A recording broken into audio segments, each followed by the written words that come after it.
Welcome to the Mismatch. I'm Chris Vernon, and joining me as he does every week from TheRinger.com is Dave Jacoby. Jacoby! Why'd you already start a fight with me pre-show? Like, why are you doing this? I'm already in a bad mood. Now, I don't like you. I did a lot of prep for this one. We're doing our big season preview, and before we start rolling, you had to start a fight with me and to be disrespectful, and now I'm mad at you, and now it's going to be a contentious podcast, and I'm going to win. That's all I have to say. I'm going to win this podcast. It was jealousy. There I am. What am I jealous of? I was just trying to drive to work this morning, and I was listening to the Bill Simmons podcast, Guess the Lines with Cousin Sal, and Monday Morning Staple. Yep. There I am.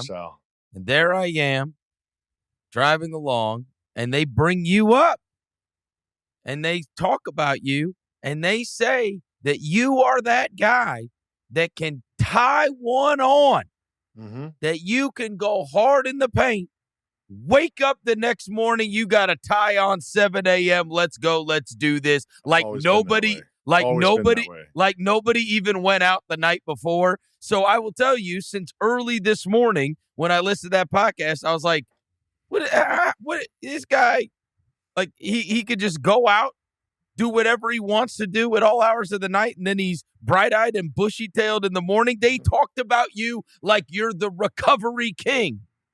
Well, like people always talk about like Amen Thompson and his athleticism, and Rajon Rondo and his IQ, and you know Wembanyama and his height and his athletic ability. My special talent is partying. I am really good at it. It's a gift and a curse. It's something that I've been dealing with throughout my life and career. I'm in therapy about it. Honestly, and listen, not everyone is as good at partying as I am. Like, people think that I'm some sort of outlier. I just love to party. I practice it, and I'm good at it. Well, I gotta tell you, you wondered why I'm in the gym. I'm in the party gym every day.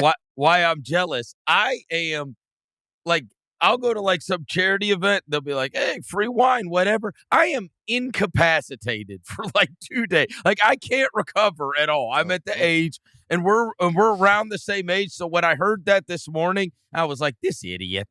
Sorry for partying. Sorry for being so good at it. Everybody else is just bad at it. Sorry. All right. We've got to do a season preview. You know the NBA season starts this week. Today.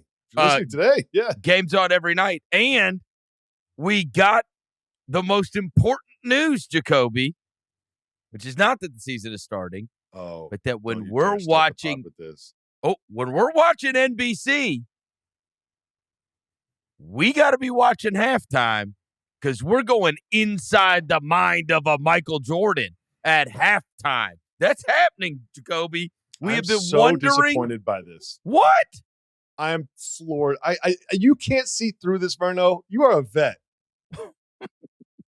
You can't see through this? I want to get into the mind of a Michael Jordan. What do they call this stupid thing? Let me just look up what the name. It's like Insights into Excellence or something. Insights into Excellence. And that's exactly, I want Insights into Excellence. You don't want Insights into Excellence? What are you talking about? I don't want Insights into Excellence. Why not? Are you kidding me? Okay, first of all, Insights to Excellence. MJ, Insights to Excellence. Yep. Tarico and Jordan will do sit-down interviews, which will air periodically throughout the season. The first of these segments will air during the network's doubleheader for the NBA season opener Tuesday night. So here's what you're going to get. Pre-taped, edited, canned, inauthentic, not live, boring Michael Jordan in an environment that he's comfortable with, that he controls, that's going to be the fluffiest, softest, little hangs you've ever seen, and they already have shots from the first segment, which means they've already taped it. It's going to air. You're not even giving it a chance. You sound like Belichick's girlfriend. You're not even giving this a chance. Belichick's girlfriend would make this better. They should have her interview Mike Jordan, and Mike Tyson. The three of them. Jordan Hudson and Michael Jordan. Yeah, Jordan on Jordan. Jordan on Jordan. Listen, we've already fixed it. You're welcome. NBC, whoever owns you, GM or GE or whatever, give me some money. Yeah. You're not going to like the graphics. You're not going to like the editing. You're not going to like anything. I want Michael Jordan to be one of the guys sitting at the desk live, reacting to his peers and to the plays in front of the screen. That was never happening. He has a tea time the next morning. That's what we're getting. So we're getting this like Kobe detail thing. but it's going to be like Mike Tirico, who's a great play-by-play guy, but not exactly a huge personality, interviewing Michael Jordan. And we're getting insight.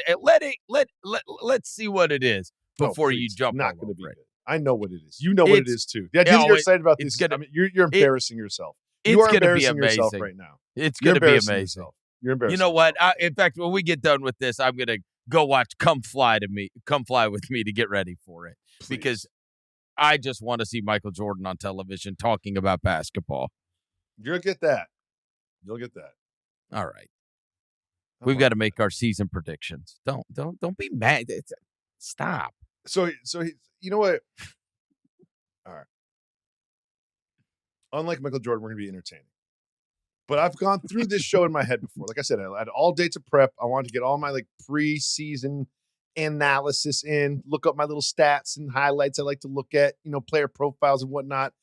And I said to myself, well, if Verno goes through his Eastern Conference and I'm second, right? Because I've been doing media for a long time and I'm second a lot. You know what I mean? So I'm like, so I think we discuss each team as you lay them out in the Eastern Conference, and then I'll do where I differ. Instead of you go through your whole list, then I go through my whole list. Does that make sense? How about we do the only downside to that is I have to listen to your whole list. That's the only downside. That's the only thing I don't like about this idea. Hold on. Look, I'm just going to, let's see if we've got the same top 6. Oh, we don't. I went big. One thing I always remember doing these preseason things is surprising shit happens every year. There are things you don't see coming in early September and October that will just blindside you come March. And it just happens every year. This is what I've got. Knicks, Cavs, Orlando. Yeah, Knicks first? Yeah. Knicks, Cavs, Orlando. Uh-huh. Atlanta, Detroit, Milwaukee. There's 6. That's the Eastern Conference. Who do you have that I do not have? I went for it. All right, let me guess. The only one that you can have. I'll tell you how many I have in there that you don't have. I have 2 in there that you don't have. Oh, that's ridiculous. Okay. One of them's Philly. Yep. Okay. Yep. One of them's Philly. I think anybody else is crazy. We're starting off early with one of my weirder takes. Okay. Philly is not crazy. Anybody else in the top 6 is crazy to me. But Philly's not. I have them 7. So go ahead. Who is it? This is early to expose myself like this, but I'm not afraid. In the number 6 seed, not in the plan.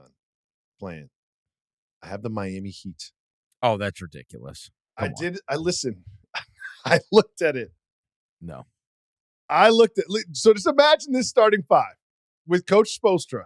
I will. And the sort of the culture and the infrastructure that we have. Hero, Powell, Wiggins, Adebayo, Ware. That's a pretty good starting 5. I mean, in the Eastern Conference, it's a good starting 5. They're always around. Spoelstra's got a high floor. They're always around. All right. I think it is more likely that they're not good and they trade Bam Adebayo. And by the way, Hero's not there at the beginning of the season. How do I say this? I don't feel really, really strongly about this, but I just looked at when you look at the chalk, you have to say to yourself, it's never chalk. So you're going to have to predict some variability and wildness. And this was one of my wilder picks. Having the Heat in the number 6 seed in the Eastern Conference. So the reason I had the Knicks ahead of the Cavs, which was curious about that. I guess my upset, was the depth thing, that they added the depth to that team that they did not have or play last year. And I actually think that improves them dramatically going into this year. Not only do they have Robinson, but these guys like Clarkson and Yabusele and Josh. They go deep now, much deeper than they did a year ago when they were playing everybody. They did what they did with those guys playing 48 minutes a night. And on the Cleveland side, I'm just worried about the injuries at the beginning, right? Yeah, they lost some depth, and they're going to go into the season. They're going to be without Strus for a long time, and then they're going to be without Garland. So that hurts their depth right off the bat. And so, again, just on a regular season front, you also have a new coach that's going to be trying to prove something. And so I just think strength of team and you've got health going into it. That's why I went with New York over Cleveland. But I do think that there's a separation possibly between those two and whoever is next, which I went with Orlando. And I went with Orlando because I love the Bane edition. They'll get back Suggs at some point, and that team just had buzzard luck when it came to injuries last year. And I really like that team, and I think Paolo can end up being a top 5-10 player in the NBA. Maybe as soon as this year. I mean, I'm saying how many people get hurt very for soon him to be a top 5? I'm saying very soon. Okay. Very soon. Like, I think he's going to be a superstar. Okay. Then I went Atlanta after that, and that was just the blessings of the offseason and what they were able to adding Porzingis, adding Naw to the mix, getting Jalen Johnson back healthy. And so I didn't want to go too low on them. And then Detroit and Milwaukee. Detroit, who made the push last year. I'm a huge Cade fan. And Milwaukee, that is honestly just 100% respect for Giannis. And Giannis and Turner is a really good front court. And so that's why I ended up with Milwaukee.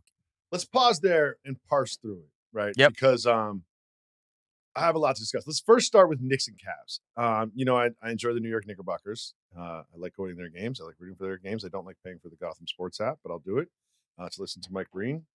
And I tried to get the Knicks as the number 1 seed, and I could not do it for a couple reasons. The number 1 reason was just like pure logic. I would say the Knicks didn't lose much this offseason. They lost Precious Achiuwa and some negligible pieces, right? The Cavs lost Ty Jerome and others to injuries, but they'll in theory come back. The Cavs won 13 more games than the Knicks last year.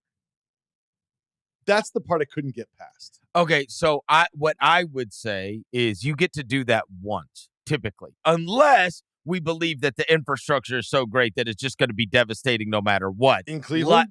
I.e., Oklahoma City. Like, I think Oklahoma City is just going to run it back. But you've got more vets on that Cleveland team, and I don't think that, right? Like, they took the conference by storm last year, right off the bat, under Kenny Atkinson.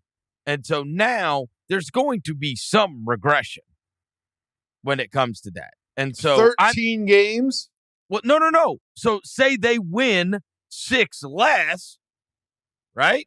Uh-huh. And you could say, I mean, you don't think that you don't think the Knicks could win 6 or 7 more games than they did last year? You'll never believe this, but I've thought a lot about the Knicks regular season win total, and I'm too close to it. I'm too deep. So I want to pose this question to you. Yep. There's 2 ways of thinking about how they will approach this regular season and how many wins they will amass based on that approach. My question for you is this. Door number 1 is Tibbs played the starters so much and just tried to squeeze every drop of juice out of that orange that he powered this team to a good record because he played every roster decision like it was game 5 of the finals in a 2-2 series, right? I think that it's mid-April. Okay, that's one way of looking at it. Another way of looking at it. No. I don't think these things. I understand what you're about to say. Let me just say, you are presenting this as 2 doors, and I'm going to tell you right off the bat, and tell me door 2. I'm going to say they're both true. So go ahead and tell me door 2. Door 2 is it was not an efficiently maximized offense last year. They had a really good pitch. They had a really good sort of like sinker, and it was Jalen Brunson.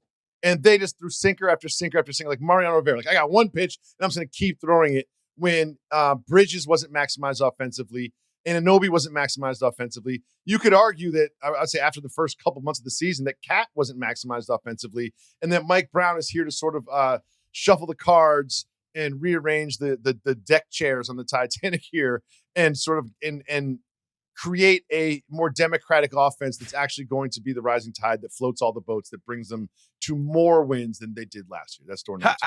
How about the deck chairs on Jeff Bezos' yacht? How about that? Because it's not the Titanic. It's not a sinking ship. It was a bad metaphor. I would say it's more like the deck chairs on like not a Disney cruise line, like a celebrity cruise line. Like you're not going to like buy the best cruise, but the deck chairs on like MSC cruises, whatever that one is. I think that's the one that does let kids on. I like that. Okay. So Let's exactly start what I swinging. expected. Exactly what I expected. Both of those things are true. I think both of those are true. And I think last year's team was absolutely maximized to win the amount of wins. I also think that is unnecessary this year. A, the depth.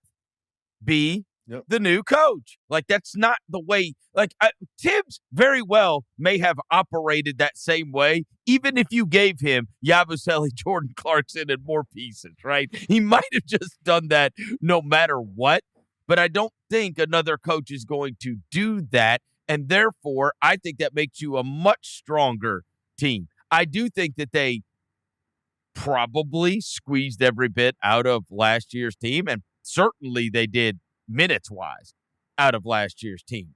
This year, you don't have to. You don't have to, and I think that makes you a stronger team, and I do think that a change in offensive philosophy could help. Now, I do worry a little bit on the whole, he makes you defend and he makes you rebound every single possession, and Tibbs. Tibbs does. And the other thing that I do worry about is,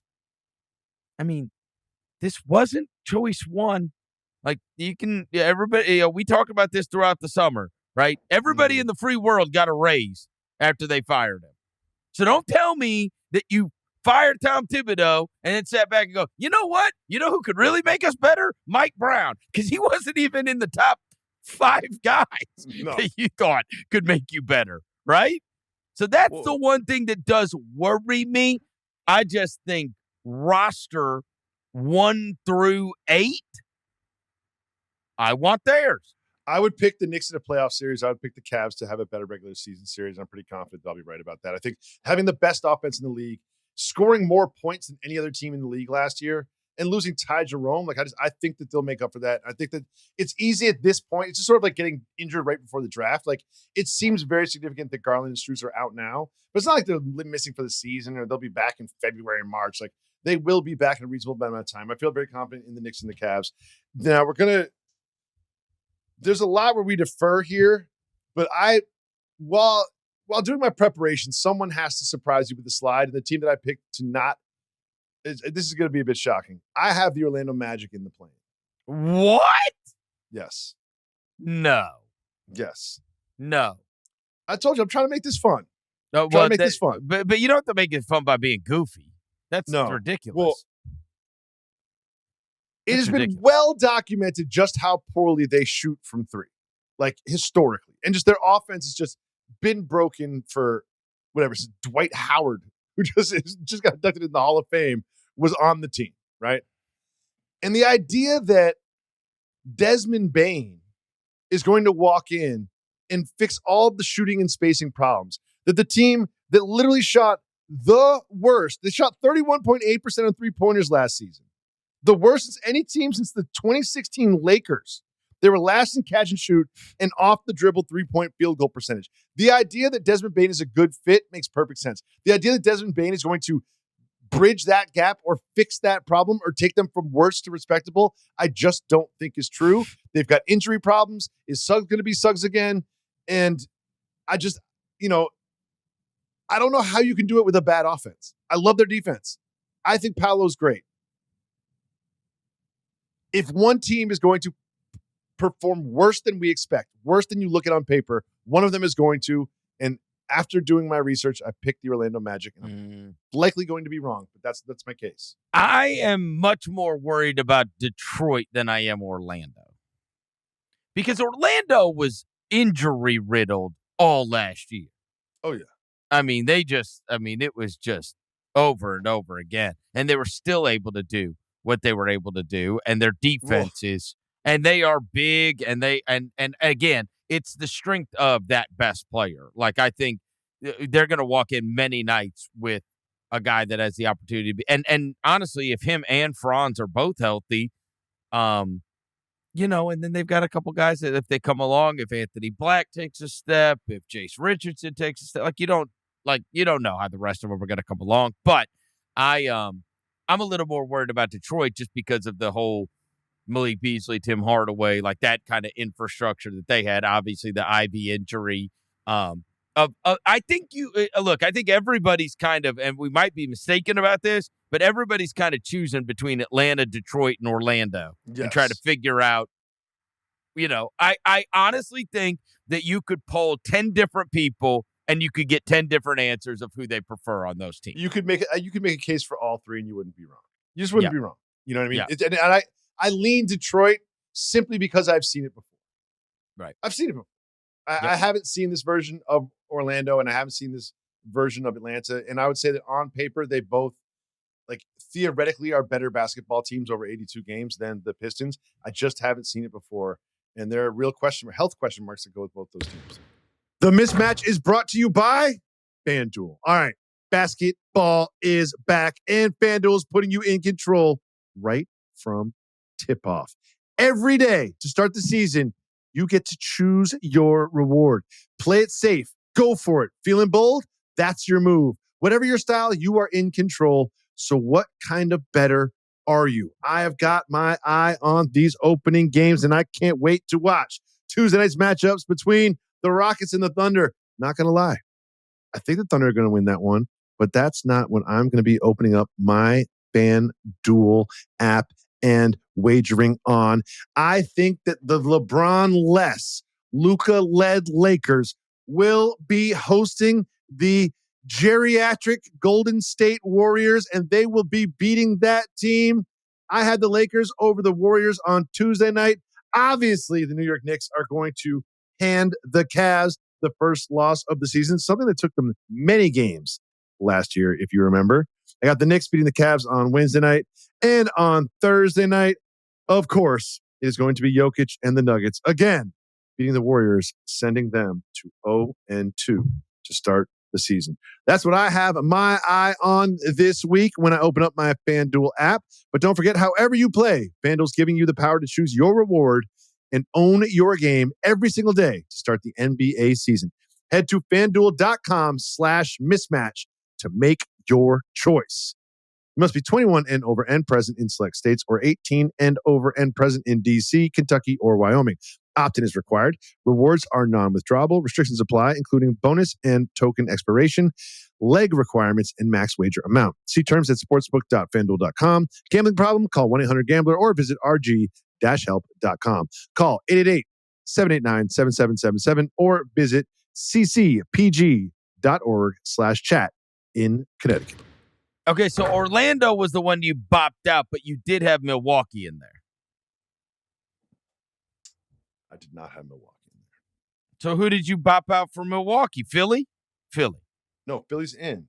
That's what I'm saying. You have Philly in instead of Milwaukee in the 6. I have Orlando out and Milwaukee out, yes. Oh, wow. Giannis and Paolo? Come on. No way. I respect it. I respect that you had to. I mean, you found something. You had to pick somebody that you wanted to look at. Mine's worse in the Western Conference for sure. The Eastern Conference, I think there's a line, though. I think there's a line on this because once I got down to like the Philly thing, I didn't know what to do with them. The Bucks too. Once I got past Philly, though, like you went with infrastructure and Spoelstra. I just went, okay, who's got the most good players? And I was like, Toronto? No. I swear to God, I ended up with Toronto ahead of other teams. There's a case you could make where we know we have 1-2. It's going to be some version of the Knicks and Cavs, no matter who you talk to, right? And then from there, it's like you could get a million different answers, right? You could make a case for 3-4 being the Sixers and the Bucks. I'm not making that case. But there's something about just like we've got Giannis. Yep. We still have a stretch 5 in Turner, but he's a little more mobile on both sides of the floor. He's a little more of an active participant. He's not just like a stand in the corner guy like Lopez was. And he's surrounded by shooting. Giannis plus shooters equals great offense, right? Like it's not that complicated. 4 out, Giannis with the ball, going downhill, getting fouled or getting triple teamed, kicking out to somebody that's going to have a wide open field. It's just really hard to see. if Giannis stays healthy, which he has been shown to be able to do, it is hard to foresee him being on a bad basketball team. But it's also like, I just think they're asking so much of Giannis. You know, he Of course always they are. had like Yes. a Middleton there. You know what I mean? Or Lillard or somebody else that could play make and sort of like drive, be the initiator of an offensive possession that will lead to an open shot. And I don't see other people to do that. I mean, Porter Jr., I guess. Like Giannis, could I introduce you to Cole Anthony? You could. I mean, Okay. I think wasn't he on the wasn't he in Memphis? Did you get introduced to him for a second? They waived him. I thought you got introduced. I never saw him. You never got introduced, though. I never saw him. No. Okay. So I think that then we're kind of in the same boat though, because you're higher on Miami. I put Miami. I was trying to figure out what to do with Miami in conjunction with Boston and Indiana. Like, I don't like any of them. So the only one I tried to find somebody that I could wedge into the top 8 some way, somehow. And I threw the Raptors in there because I was like, all right. I did. I put at least Hornets they've got at 10 just for fun. they've got Barnes and Ingram, and they drafted the rookie, and they got Quickly, and they got Portal, and it's like, they've spent a fortune. They should be okay. You ready? You ready for a Jacoby? RJ Barrett, you know, ready for a Jacoby hot take that sports internet nerds are not going to like. I just want to apologize to the great city of Toronto. I spent a few days there actually a couple weeks ago. I had a great time there. Fantastic food, fantastic people, and please allow me back into your great city after I say this. I don't get Scotty Barnes. Everybody loves Scotty Barnes so much. I'm just like, I've watched a lot of Scotty Barnes games. Never once was I like, ooh, that guy, face of the franchise, future of the league. We got to figure that guy out. Scotty Barnes is a problem. I've never seen Scotty Barnes take over a game. I've just never seen it. I have seen Scotty Barnes. I've never seen Scotty Barnes and been like, wow, like that's the future of the NBA right there. That's the prototype. Scotty Barnes. I just don't get it. You just don't care about it. I do not care. I mean, I'm waiting.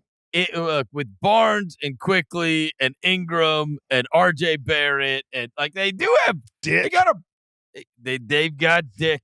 They have got Dick. And look, they got like players. Like, that's the thing. When I got down to whatever, once you get to like, I saw Boston in the preseason here, and I was like, oh my God, they have 3 players.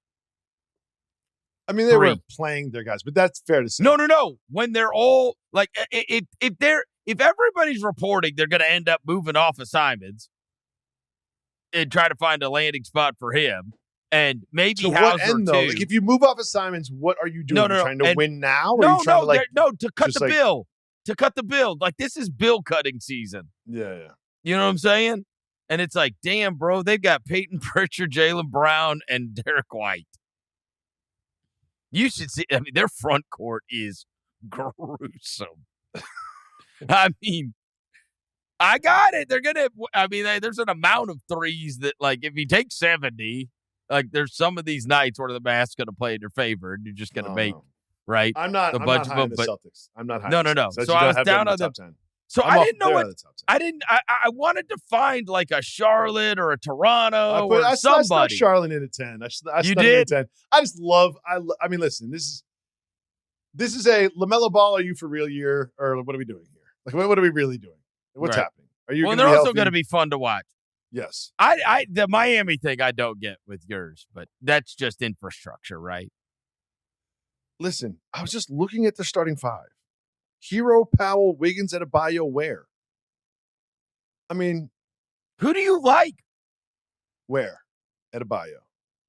You do? Hero. I like Hero. I like Hero more than most. You like Ware more than Spoelstra does. I do. I like him way more than Spoelstra.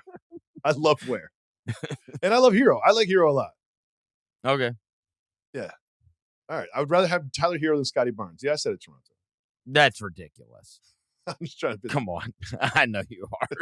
All right. Philly, Toronto are who I had 7 and 8. And I feel horrible about everything past 6. Everything past 2 I feel horrible about, dude. And honestly, if Philly ended up like high, it wouldn't shock anybody. No. Their guards are awesome. If Edgecombe is anything close to what he looked like in the preseason, and if Grimes can be like, I don't know, half of the Grimes he was when he was the only player on the floor, and they get McCain back, Maxey, I'm like, God. If you're a Sixers fan, you're like, I don't even care about George and Embiid. I hope they don't play. I hope we got these 4 guys just to run up and down the floor and figure each other out, and then we'll fill it in with lottery picks and bigs. That's what we'll do. Just go away, old guys. I mean, and the only thing that I am sure of is Brooklyn and Washington are going to be total ass. Like, that's it. The other teams, like, if Chicago was okay, if Charlotte, surprised people, if Indiana or Boston, like, one of them is better than I expected. Like, look, the linchpin, though, like, if there is so we got to talk about the teams that we're worried about, right? If we're before we get into let me just say this. It's interesting, though, is like, the East is not wide open. Like, people are calling it like the wide open East. It's like, I know who the 2 best teams are. I know who the 2 worst teams are. Everything else in the middle is pretty much a wash.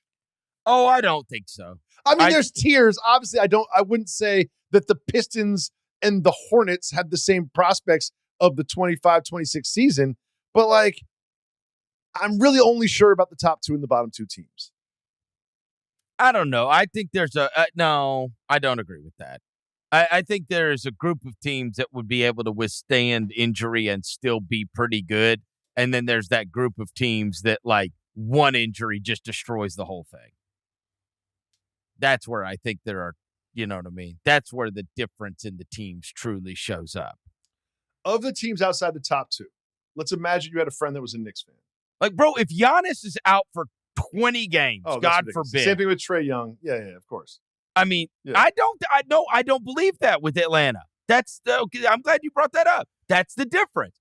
I think you could get by with Alexander Walker and the others for a group of time with Atlanta. I think you could win games if you're Atlanta. Whereas Milwaukee would be destroyed. They couldn't win. They wouldn't win a game unless they got lucky. I mean, it would just be like, some random night spot. Stop. Or the brother. We just have his brother take his spot. Oh, Alex. So people, You don't need the Nessus. Right. You got Alex. Yeah. If there's somebody that I'm worried about, it would be Philly.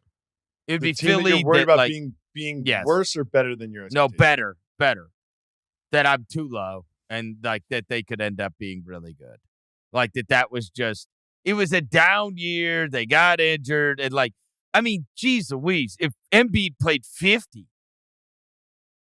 then maybe that sounds crazy. But if he did, I mean, God, just Embiid with those 4 guards is better than most of the East. I mean, it's interesting when we talk about the Sixers and the health. We always talk about the health of Embiid. Like, we just sort of assume that Paul George is going to be mid or unavailable. Right. Like Embiid, it's like if he's available, like, you've got like a top 10 guy there, you can build your whole offense around. But if George is there, it's like, fine, we'll work him in. Yeah. You know? And I think the one I'd be scared about also is probably Detroit, just because of the, you're changing some stuff from last year. And what you've lost changing? and you lost Ivy.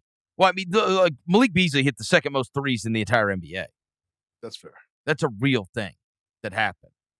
And Hardaway Jr. was there too. I mean, the idea that Duncan Robinson can step in, and it's like Duncan Robinson is not Malik Beasley from last year. Malik Beasley was on an absolute heater last year.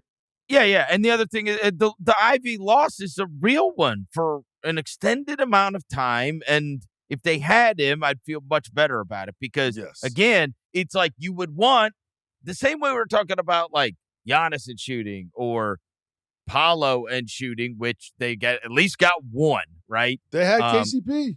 And they probably need to have more. It's interesting. It would be crazy if Bane's numbers went down because he has shot over 40%, because I've watched KCP throughout this preseason, and guess what he can do? Knock down shots. Knock down open threes. Like, he's been a knockdown open 3 guy for his whole career and, like, couldn't in Orlando at all.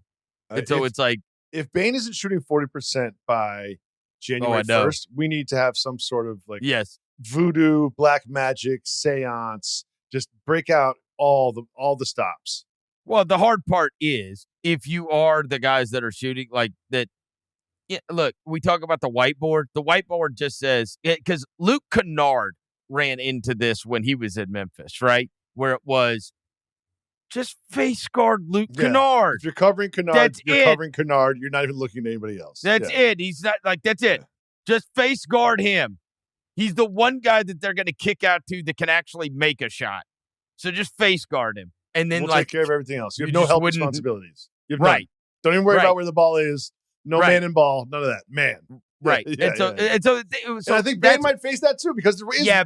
Who else is going to shoot on the team? Bane moves way more than the others.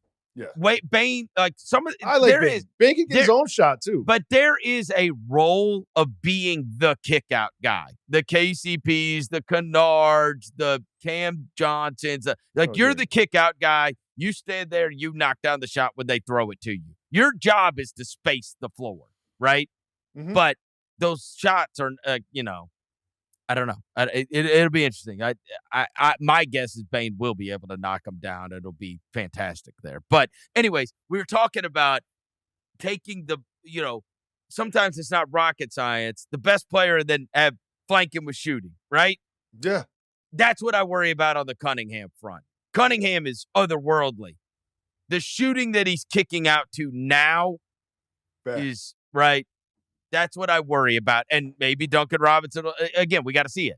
It's got to be Duncan Robinson. It's got to be LeVert, whatever, because we know there was proof of concept with what he was kicking out to last year. They knocked down. I'm going to ask a question I don't think you have the answer to, but I'm going to ask it anyway because it just needs to be asked. Why can't the Pistons just sign Malik Beasley? I mean, I think there's a reason why everybody hasn't yet, and it's probably the NBA investigation is ongoing because the feds did not charge him with anything. But there's a Pablo Torre episode. I listened to it. You don't want to. It was quite a rabbit hole.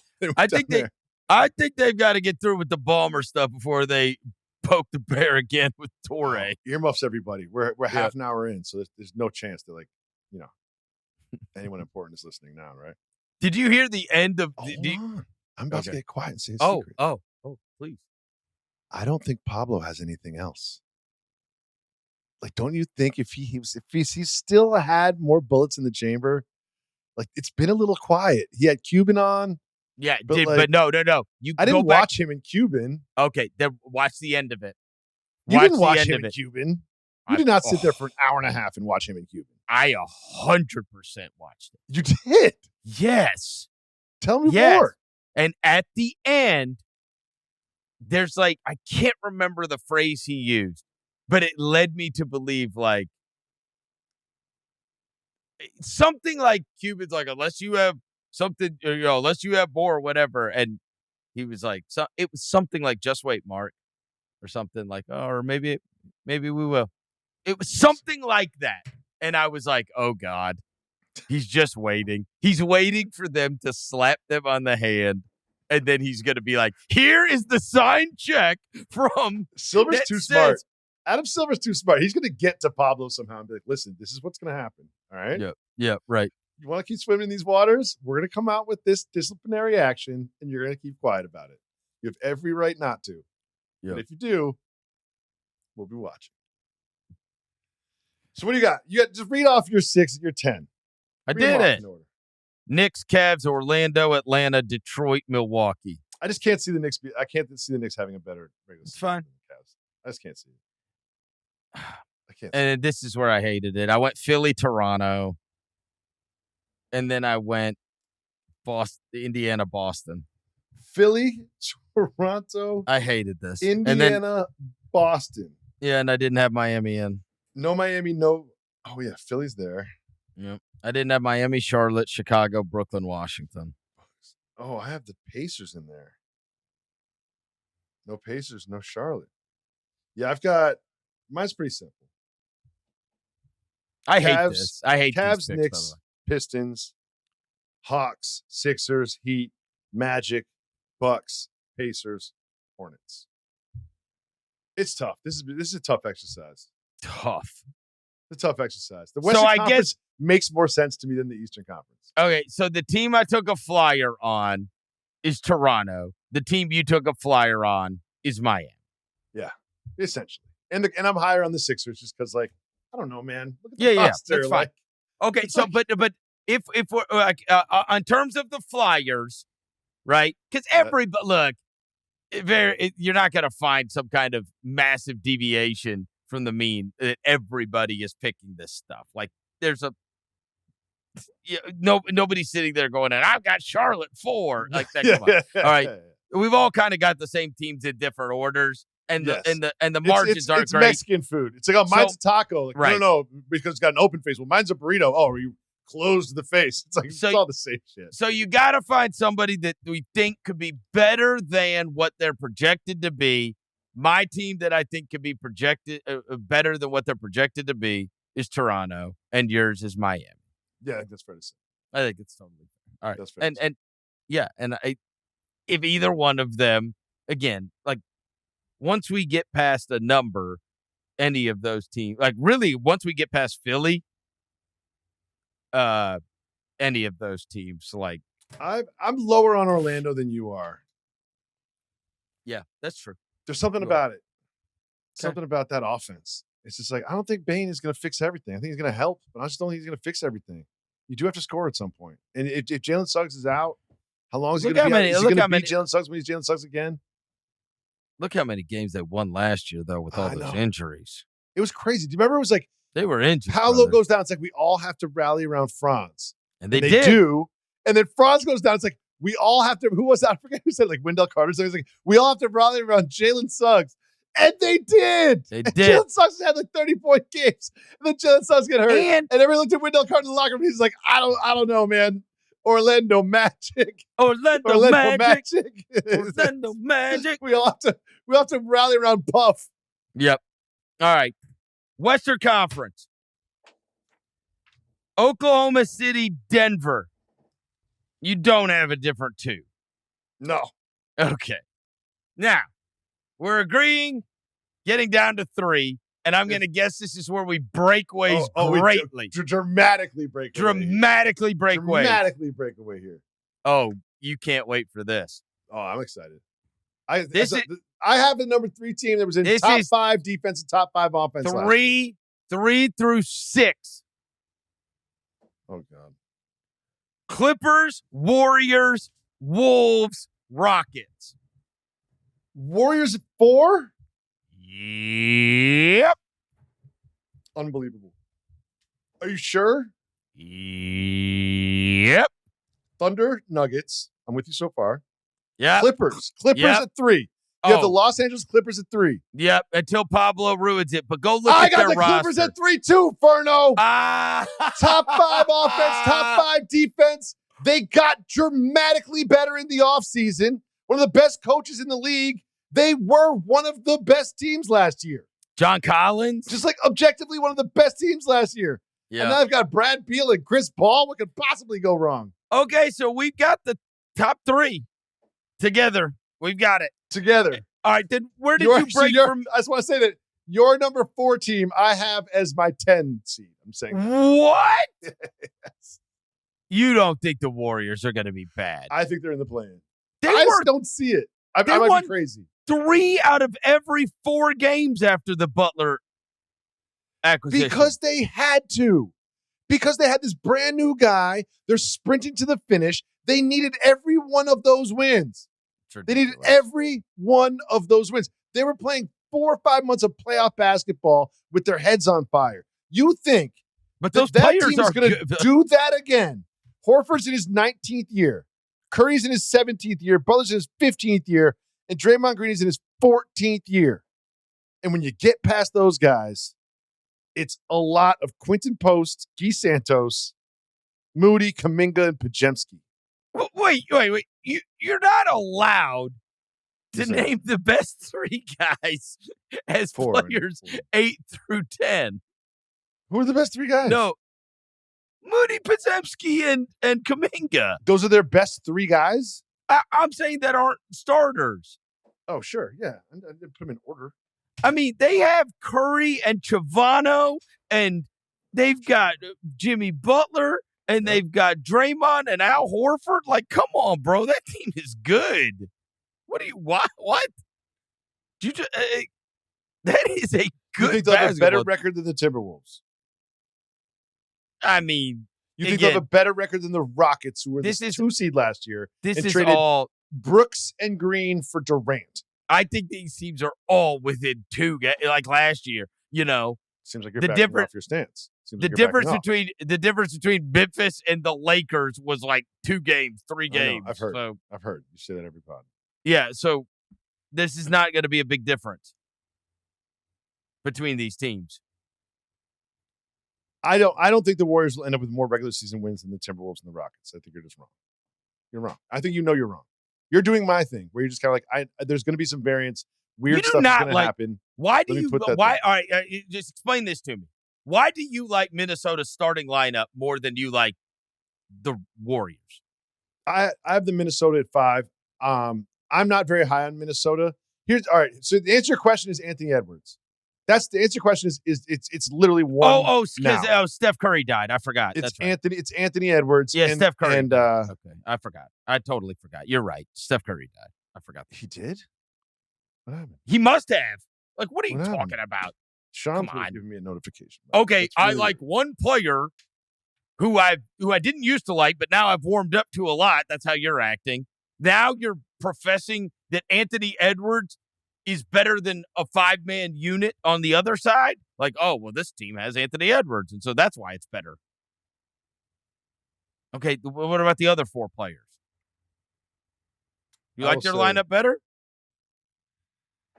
That starting 5 for the Warriors is good. Old. I mean, so are the Clippers. You think they're young pups? They're old too. Yeah, they are old. But you didn't hold that against them. No. Well, how do I say this? If the Warriors are so good, why were they so bad before the Butler trade? What do you mean? Why were they? Like, Steph Curry was on that team before the Butler trade. So was Draymond. Steve Kerr was the coach. Right. And they didn't have a third player. It was all Curry dependent. All Curry dependent. Jimmy Butler is still awesome. What are we talking about? And then when Curry went out, again, but when you have both of those guys and somebody else that can be that valve for Curry, that's when that unlocks that whole thing. There was one player a guy about this very subject. And you know what he said to me? He was like, this is a veteran team. They don't value regular season wins the same way that other teams will.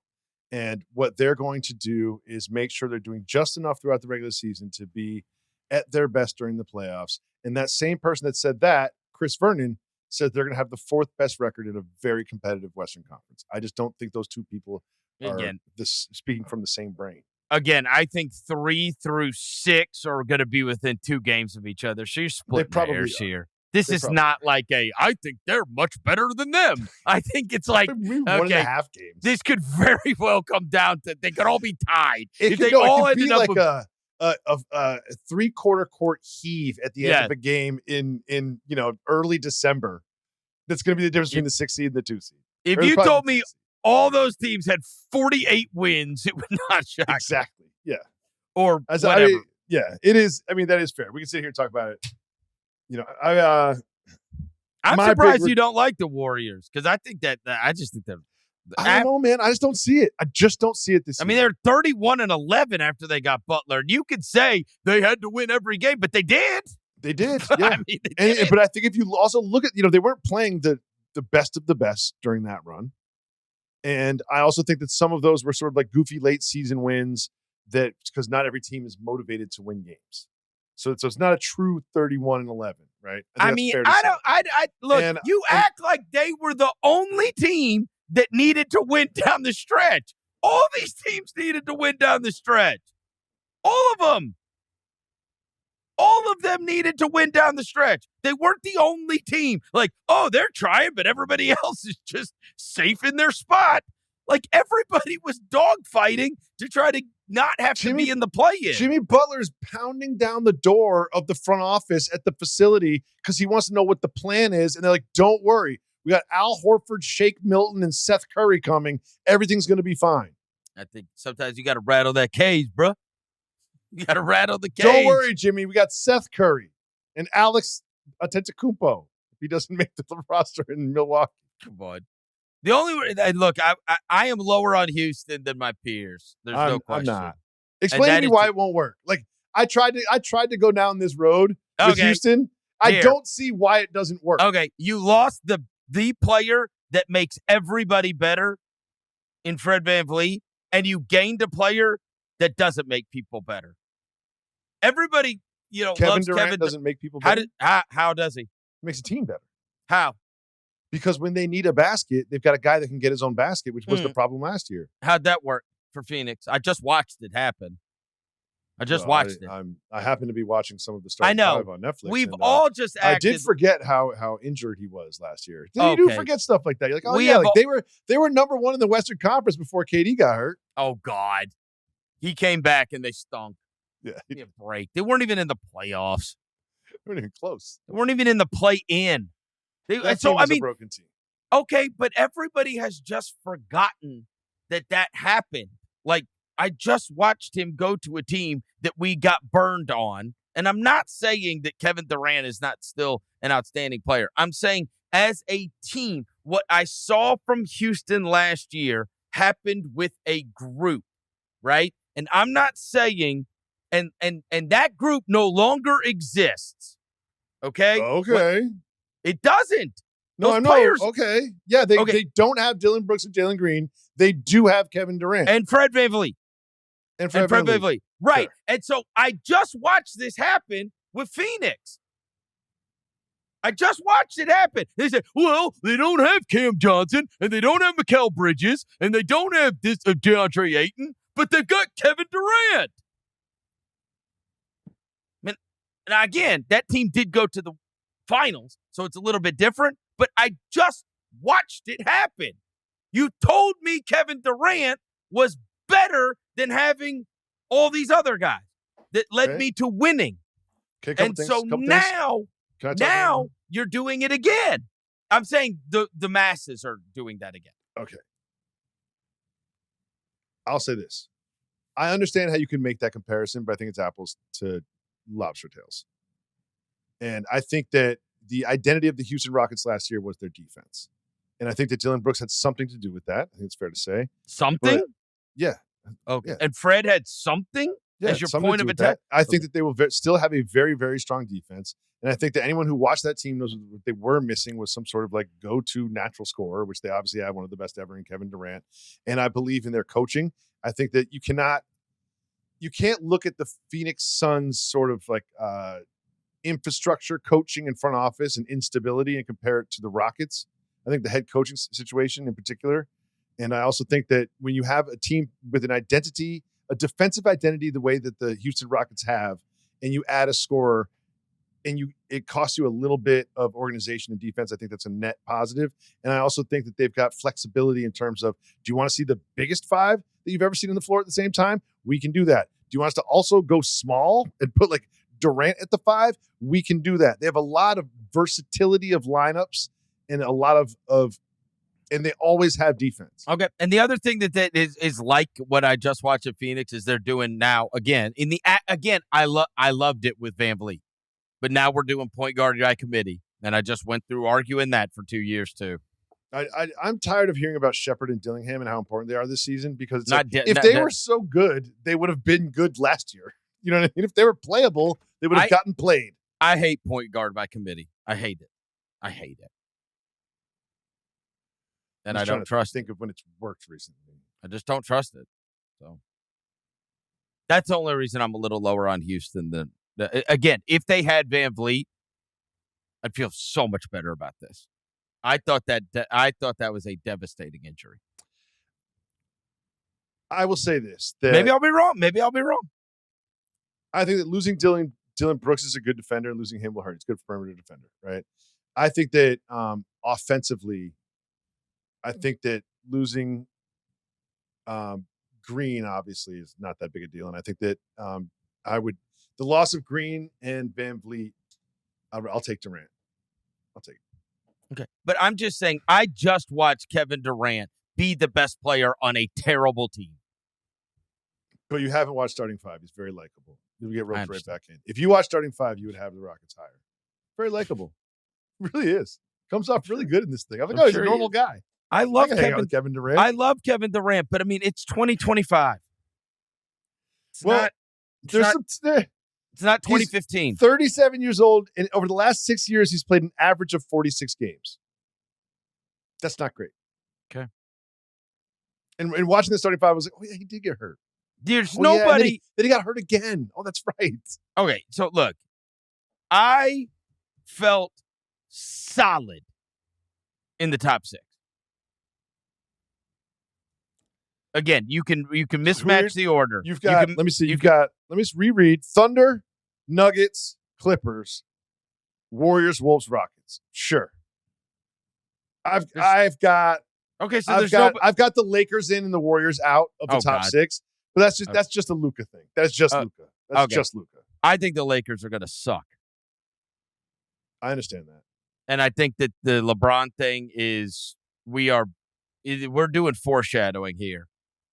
Like, we already did it in the offseason where they put out the statement, LeBron wants to win championships. And so I think LeBron's going to let's talk about it. Nurse the sciatica, sit out, watch this unfold, realize it's Luka's team. They're not going to be that good. Then they're going to go. Then he's going to go, hey, I told your ass in the offseason I wanted to win. And look, I made the prediction. Before that. It's going to start like this. Road trip. Starts rough. 3rd loss on the road trip. They went to Sacramento, Golden State. Now they're in Denver, and they lose by 30. After the game, they go to LeBron. They're like, LeBron, it just seems like the ball's not moving the same as it used to earlier in the season when you guys were on these 3 losses. Like, what do you think about that? And he's going to say, oh, you should probably ask Luka. It's going to be something as small as that. It's going to be small as that early in the season. That's what I think. And this is a later question. This is one of the things I put in the rundown was dumb storyline we'll be talking about all year is LeBron is going to subtweet Luka in some press conference. And it's going to drive a wedge. And it's basically going to be LeBron, the writing's on the wall. You're not going to be on the team next year. You're going to pout about it. You're going to be petty about it. And it's going to sort of eat the team from the inside. And we'll be talking about it every goddamn pod until next summer. All I know is I watched this team with Luka and LeBron last year. The last time I saw them, they were giving up maybe the most ridiculous line in the history of the NBA, which was 27 and 24 to Rudy Gobert. Rudy Gobert looked like Shaquille O'Neal on stilts. And we know the competitor that JJ Redick is. He is going to hate DeAndre Ayton with the fires of 7 hells. And LeBron's going to hate him so much. The idea that DeAndre Ayton's going to walk in and fix this whole thing is ridiculous. So now he turns and he goes, all right. And all he has is either Vando or Jackson Hayes to fix this issue. And it's and who do they have that can guard anybody? Marcus? No. Okay. Well, look at the rest of I haven't seen Marcus Smart in a defensive stance in 3 years. Seriously. The rest of the players are white. Slow feet don't eat, as they say. Well, I guess if Vando, if he's healthy. Can he guard all 5? They can't guard anybody. I mean, I'm glad you brought up JJ Redick's competitiveness. Another unpopular opinion. I'm so fucking tired about hearing how hard JJ Redick works. I don't care. Oh, he sleeps in his van and just watches film on his iPad. He doesn't even know his kid's name because he's just grinding tape of his next 3 opponents and he's drawing up plays for Dalton to connect to unlock his jump shot. He hasn't slept in 7 weeks. All he does is drink 5-hour energy drinks and just grind tape. Go fishing or something, my guy. Go for a walk. Get away from this. If it's true, it's embarrassing for you. If it's not true, it's embarrassing for you. I'm so tired of every storyline being like, JJ Redick is the first coach that ever stayed up late to watch tape. I'm just tired of it. And honestly, if it's true, it's probably not good for the team. So so this is what I think. I think I've brought you over to the dark side here because I've talked you into this. I could see your brain's moving around. You're like, you know what? I think they're gonna stink. I think you're sitting there going, you know what? I know I went with them because of the Luka thing, but like there is a rest of a roster here, and I think LeBron's gonna be like, this is what you wanted. This is what you get. That's fair. You know what? I'm out. They're out of the playoffs. They're out of the playoffs. And don't put my JJ Redick rant on fucking Instagram so then he yells at me, DMs me, so I'm mean. Let's go. Well, I get it. The guy works hard. I'm so tired of hearing how hard JJ Redick works. I'm sure there are other head coaches and assistant coaches in the NBA that work hard too. And I'm sure there's head coaches all over the place that work hard. There's high school coaches that work hard. Everybody works hard. Hey, he's also really smart. I heard this when Paul Pierce fell asleep in his car. He was grinding tape for JJ Redick. Oh my God. Are they going to keep that in? Too soon. All right. Jesse's asleep. He's not going to edit that out. For sure. I mean, he checked out on this pod hours ago. 15 minutes ago. Yeah. All right. Oklahoma City, Denver, the Clippers, the Warriors, the Wolves, the Rockets. Now we get down to, look. Who knows, bro? Filling out these 4 spots is impossible. Okay. Where are the Grizzlies? I had them 8. I got them 7. Okay. There we go. 7 or 8. You want that first game at home. Yeah. And then I did not know what to do with the rest of these. I mean, all right.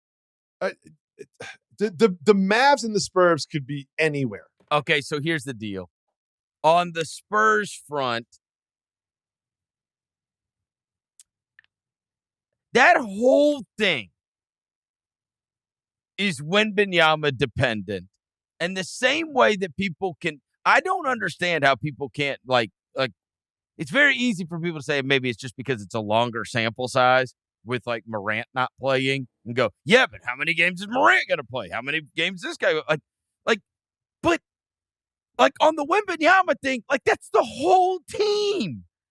And if he only plays 50 games, like they're going to lose the other ones, right? Like they don't have like John Morant. There's no plan B. There's no plan B. Yeah. No, yeah.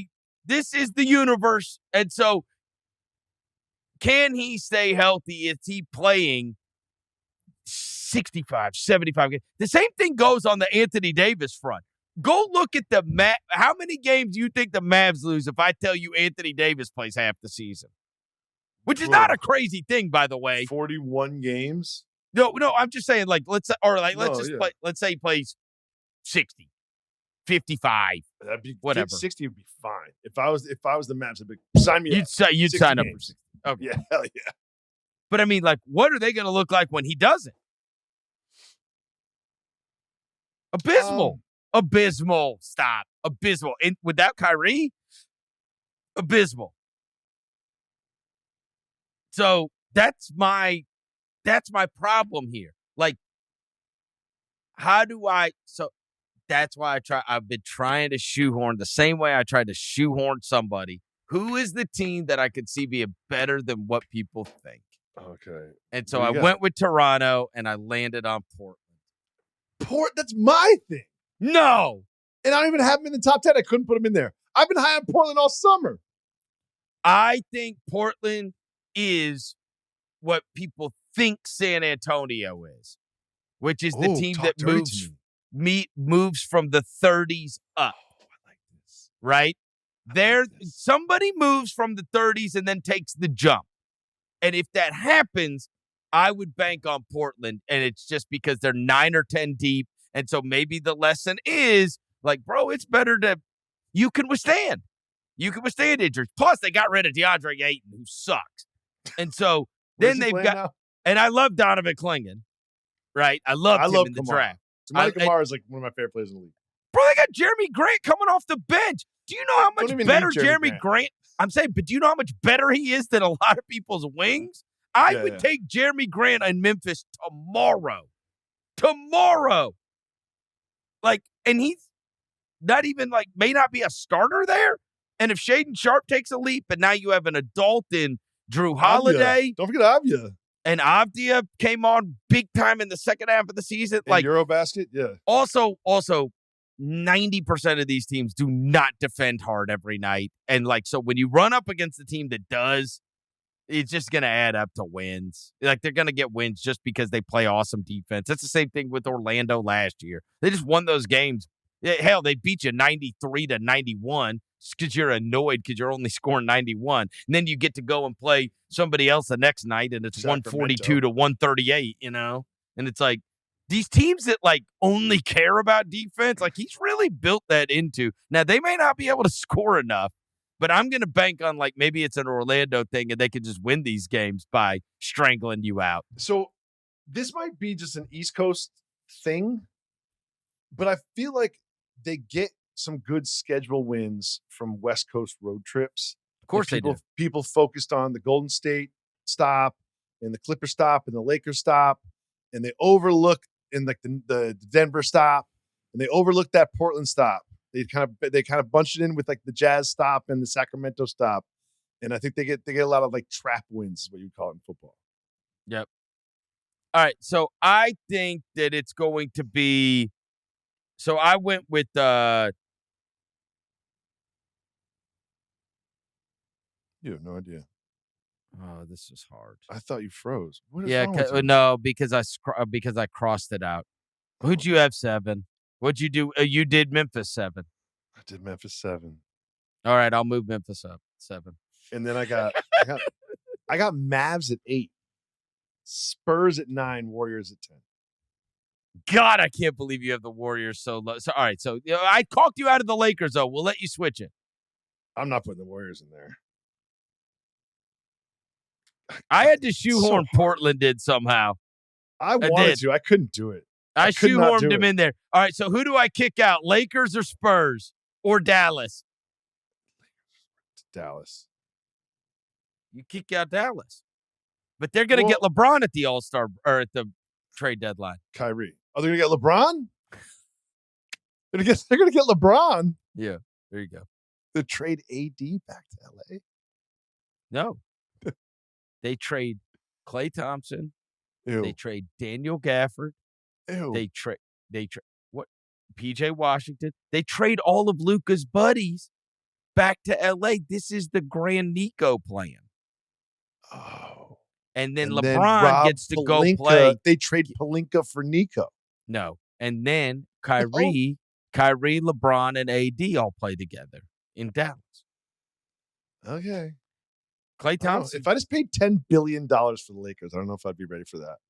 I'd be like, oh, we get Daniel Gafford? Cool. Let's send LeBron James to a different uniform. No. You're just getting a big infrastructure around Luka because the whole thing went to hell, and it looks like a couple of years ago Dallas. It's not that far off because I could see a wedge-driven. This is like my big, like off-court prediction is there will be a wedge-driven between Luka and LeBron that will start with just like some semi-innocuous comments made by LeBron James. Okay. That could be perceived as slights towards Luka. Luka's friends, like, did you hear what LeBron said about you? And that's just going to be the small little pebble that falls off the top of the mountain that eventually starts the avalanche. That will be all we talk about all next season. The team I worry about that could be way better than I think is San Antonio. For sure. Mine's pretty clearly the Warriors. All right. Pretty clearly the Warriors. And if I have to, and I tried to wedge Portland in there the same way I did Toronto, if I'm just trying to figure out which of the I wedged the Hornets in there. I put the Grizzlies as the 7th spot just for you, buddy. Thank you. I appreciate that. All right, West Finals, we're going to have the exact same thing. It's Denver and OKC. It's not close. Nope. Stop. That's ridiculous. Come on. Oh, you Denver. went with the Clippers? No, because the Clippers, because they're obviously going to end in the seedings in which I predicted them to. So the Denver and the Clippers, they face off in the 2-3.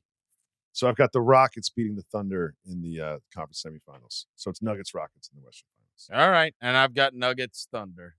And I've got Nuggets, Knicks. Yeah, I've got Rockets, Knicks. Okay.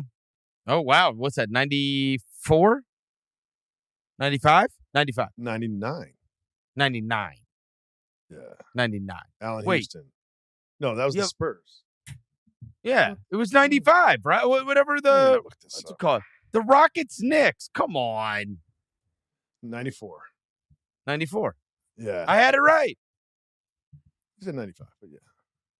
Yep. There you go. Yeah, how many games does this one go? All right. 7. I've got Knicks, Nuggets. You've got Knicks. Rockets? Yeah. Wow, you really did love starting 5.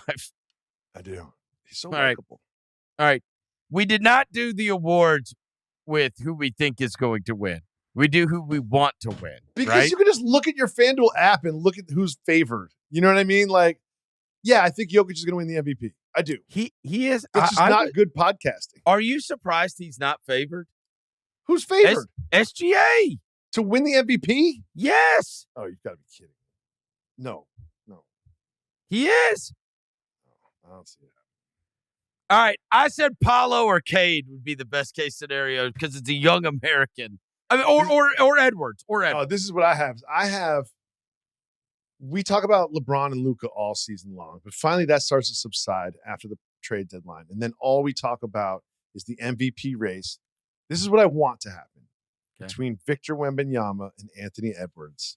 And Anthony Edwards end up winning because we just can't deny the team success is that's so much better than the Spurs team success. And the idea that Anthony Edwards just decided one day that he was going to go from shooting 6.7 threes a game at 35% 2 years ago, just says, oh, by the way, I developed a 3-point shot. And then last year shot 10.3 threes a game at 39.5%. That's absolutely insane. And now it looks like he's developed a post-up game. Yeah, now it's like, oh, now I've got a mid-post. Like, right. Do you remember that interview that everyone fell in love with him when he was like, I'm the best ping pong player, I'm the best baseball player, I'm the best cornhole player, I'm the best Street Fighter 2 player? Do you remember that interview that everyone fell in love with him when he said that? He's like, I could have gone pro in every sport. I'm starting to believe that maybe that's true. I swear to God, last offseason, he was like, I'm going to shoot more threes. I'm going to shoot threes off the dribble, and I'm going to do it as good as Steph Curry. And he literally did it. So, like, at his young age, if he could just do this every year, I think there's like another level he can get to. I really do. And we look up and eventually he's the greatest player in the world. I think it could happen. Okay. That's what I want to happen. Okay. Is part of it because I'm sick of like the foreign guys dominating the MVP? Yeah. All right. Rookie of the year. It's obviously Flag is a runaway. I mean, look, best case scenario is that Target guy was right and Cedric Howard. Oh, yeah. That's easily the best case. That's the best case scenario. I'm going to say that I have Bailey here, and like in a semi-serious argument would be that Flag, Harper, and Edgecombe are all going to kind of have to win games.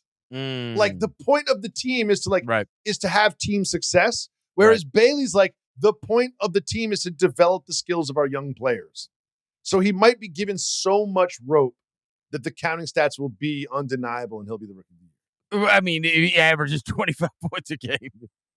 As a rookie, I mean, you'd be like, okay, what are we supposed to do? Sure, with this? Yeah. You know, I mean, we got to give it to him. I don't care if he's won 8 games in Utah. I think that all the other players I mentioned will end up, whatever. Who knows? I know Flag will end up being a better basketball player in the NBA, but like I think Ace Bailey might have a better rookie season, just counting stat wise. Defensive Player of the Year, obviously, it's a Wemby runaway on odds, but I think the best case scenario is that it's Dyson Daniels or a Thompson twin. That we get back to Dyson Daniels. I think like a perimeter guy. He's just so unique in just how good he is at taking the ball away from you. Yes. Like it's wild. Like a dominating defensive presence. You can almost see it on the face of the ball handler when he's around. That the panic and anxiety levels just go up because he's there. I just want a perimeter guy to win. You know, it's very, very rare. They gave it to Marcus Smart a couple of years ago, but it's almost impossible to win as a perimeter guy. There is a part of me that says, like, what was he doing in New Orleans that he couldn't get on the floor? I mean, that whole thing in New Orleans was a mess. What was going on there that this guy couldn't get on the floor? Right. So I want it to be a perimeter guy. Sixth man. I went Naw in Atlanta.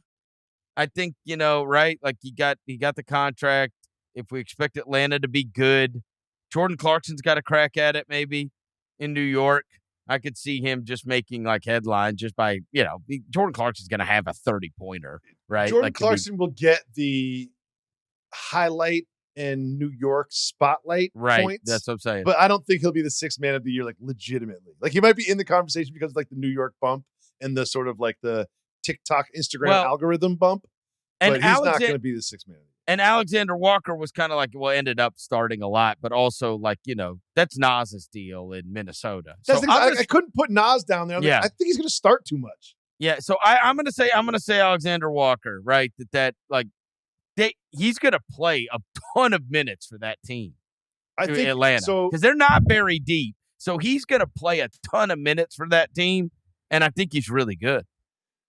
What if I told you the Lakers' defensive shortcomings were all made moot because of the emergence of a defensive stopper that's been right under their noses for the last year, Bronny James, sixth man of the year.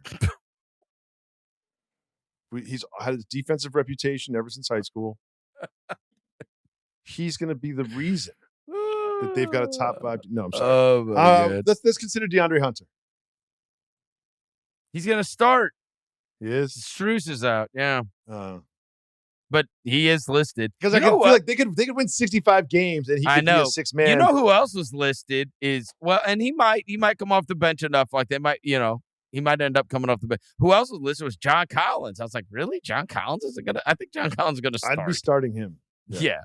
But if he doesn't, John Collins. Sure. Yeah. I think the Clippers are gonna win a lot of games. I think Me too. So let's all right, Coach of the Year, I've got Tuomas Yasolo. Shut up. You do that's not. That's what I have. Yeah, I mean, I got the Clippers in 7 seed. I'll say Dagnall. I say they win so many friggin' games. It's like, okay. Stupid. You know what I mean? Oh my God, It's gonna be stupid. They just went 77-5.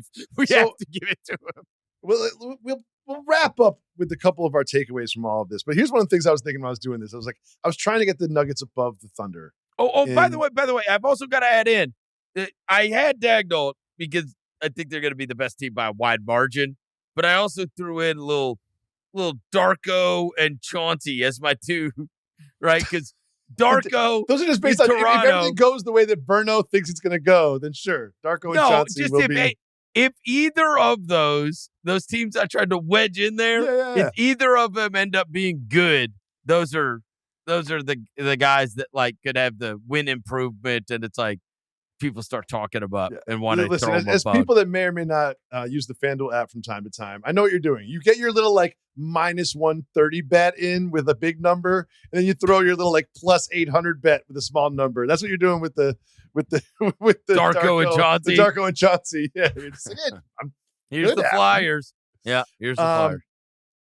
I tried to get the Nuggets over the Thunder in the standings. I just could not do it for like a million reasons. But one of the reasons was like, who is a depreciating asset on the Thunder?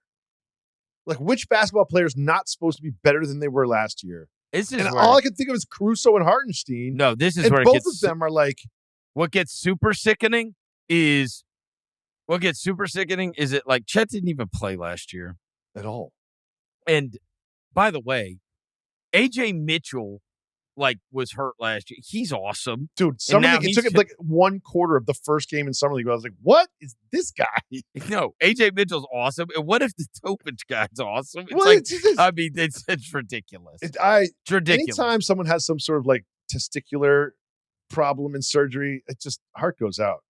That's tough. Heart goes out. Yeah. I never wanted it. I hope nothing. I just couldn't. I was looking at the Thunder roster and I'm like, I don't see any of these players being worse than they were last year.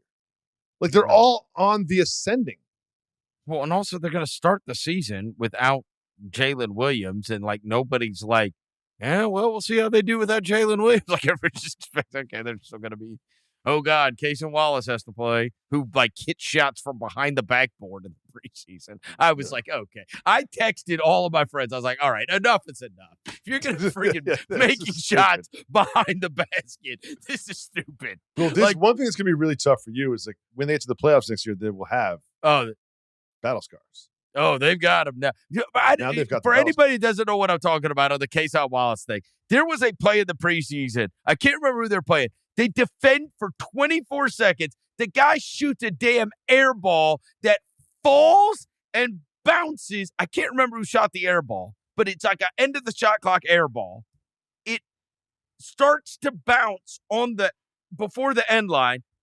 Casey Wallace jumps up from the baseline. He's behind the basket and throws it over the backboard in. And I'm like, what is going on?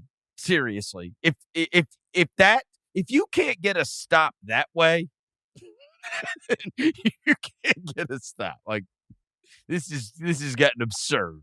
If they're making shots from behind the basket. Yeah. I don't see anyone stopping them in the regular season. Playoffs, I have questions, but in the regular season, I can't see. All right, where were we dramatically different on? I'm looking back at the notes. Nowhere. Yeah, I had the Heat higher.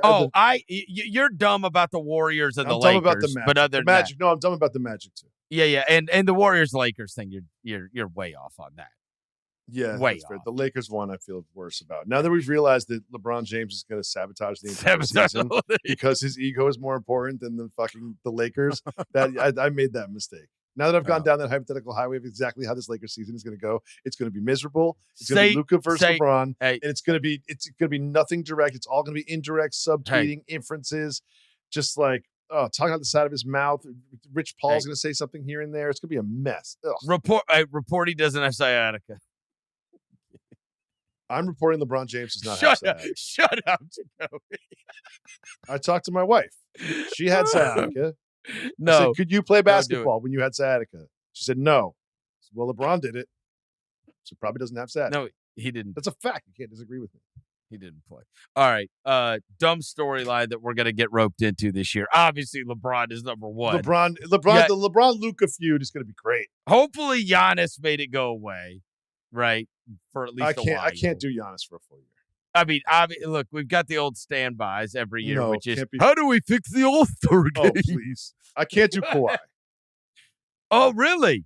I can't do slow drip, IV drip, Pablo versus Kawhi versus Adam Silver versus Mark Cuban versus billionaires. I can't do that for another 8 months. Just spare me. Cut to the finish.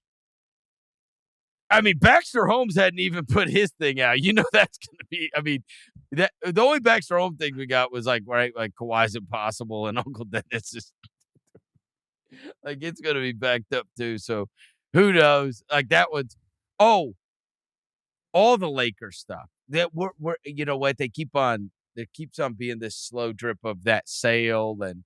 You know, the bus is all kind of, it's all, and about how, like, 2 of them didn't vote to sell it, but then 4 of them did. And did you watch Winning Time, the scripted I didn't thing? It was good. Yeah, I heard it was good. It was good, but one of the weirdest things was, like, John C. Reilly wanted to play Jerry Buss, and, Will Ferrell wanted to play Jerry Buss, and John C. I think I'm right about this. So, like, Will Ferrell and John C. Reilly don't talk anymore. I hate it when shit like that happens. Oh, wow. I'm gonna look it up quick. Yeah, I did hear. I did see a thing somewhere about how they were like they had a falling out. Yeah, McKay casting John C. Reilly as Jerry Buss in the HBO series instead of Ferrell. Yeah, so Adam McKay. McKay was his guy. McKay was Ferrell's his guy. Yeah. So like now they don't even talk anymore. These like old friends. They've been working together, making some of the funniest things you've ever seen for like 30 years. And because Will Ferrell isn't Jerry Buss and one of his best friends is Jerry Buss, they don't talk anymore. Makes me sad. That is sad. That's going to be really sad. That's also not the right thing to do if you're Adam McKay. You can't throw away that relationship if that's really going to make him that mad. John C. Reilly was a good Jerry Buss. Oh, I'm sure he was. John C. Reilly was. I am not watching that and being like, you know what needs to improve? The Jerry Buss performance. I agree. Look. It did not. Me not seeing the show, notwithstanding, I can imagine he was great. I mean, First he's of all, great. I like both classic. of them. That was classic. Me not And I seeing want the them show all to be friends. will not keep me from having an opinion on this performance. Fear not. No, I want them all Fear to not. be friends. Fear not. I haven't seen a frame of it, but I'm sure he's great. I've never seen anything with him I didn't enjoy. I have two things I want to finish on before we get out of here. Number one, what do you think about Tibbs showing up at Celtics practice as they prepare to play the Knicks on the opening night? Totally unsurprised. Tibbs is Massachusetts, right? I mean, he's my coach. Yeah, right. And he was, he loves that organization, and I'm totally unsurprised that Tibbs would be hanging out around there. And these guys bop around everywhere. Also, I don't know if you remember when Tibbs was done with the Wolves. That was the job he had before this one, right? Mm-hmm. That he did a year of sabbatical where he was traveling to different teams and sort of just watching and being every year I counselor. see guys at the gym. Vogel did it. Everybody does it. So that's not that big a deal to me. No, this year it'll be Tibbs. It'll be Bud will be around, bopping around to a bunch of different gyms. Budenholzer. There'll be a bunch of those old school guys that are all the recently done guys that you'll see at different places or up in the stands as not an advanced scout, but a consultant for and whatever. So here's where I want to end this. We differed on a lot of things when it comes to the way that the regular season records are going to play out and the season's going to play out. And that's fine. That's how it's supposed to go. There's a lot of variance in there. We're not going to be right about anything. But the one thing that I'm so confident that you're wrong about is that you're going to get anything substantive or interesting or insightful from these Michael Jordan interviews. It's going to be unbelievable. I can't wait. Yeah, it's going to be unbelievable. You know what? You're not going to believe that you spent time watching that and you were excited about it. It's going to be the most polished, edited, clean, scrubbed, boring. Nope. It's going to be like the sound bites that you get from the huddles during the break. No, Come on, guys. We got to rebound. We got to hustle. No, we got to get back on defense. That's what you're going to get. No, it's not. If he says anything interesting, they're going to edit it out. No, mark my words. Not only will he say something interesting, it will be a headline everywhere. Michael Jordan says blank is the next great thing or whatever it's going to be. Watch. He's going to say it's going to be awesome. He's going to say the best basketball analysis you can get is on the Mismatch on the Ringer Podcast Network. I am going to resign from my post as an analyst at NBC because what Chris Vernon and Dave Jacoby have going on at the Mismatch truly cannot be matched. It's foolish of me to even enter my hat into this arena of basketball talk. I would love they have reached the pinnacle, and I cannot handle it. I would love for him to say that. I'm confident that he won't. But you don't know he won't. But I'm gonna tell you this: you're gonna come back to me in our second episode of the week, and you're gonna apologize, and you can say, "You know what, dude? That was way better than I thought it was gonna be." Michael Jordan is a natural, and that's why he's the GOAT. And I'm sorry, Chris, I underestimated Michael Jordan. Like many once did upon it. I feel like his JV basketball. I feel like his JV basketball coach. We'll see. Let's leave the show with that. How was the Michael Jordan, Mike Tirico Glaze Fest? We'll leave it that next week or later this week. And we will reconvene later in the week about it. Thank you to our executive producer, Jessie Lopez, as always. And Jacoby, I'll talk to you later this week.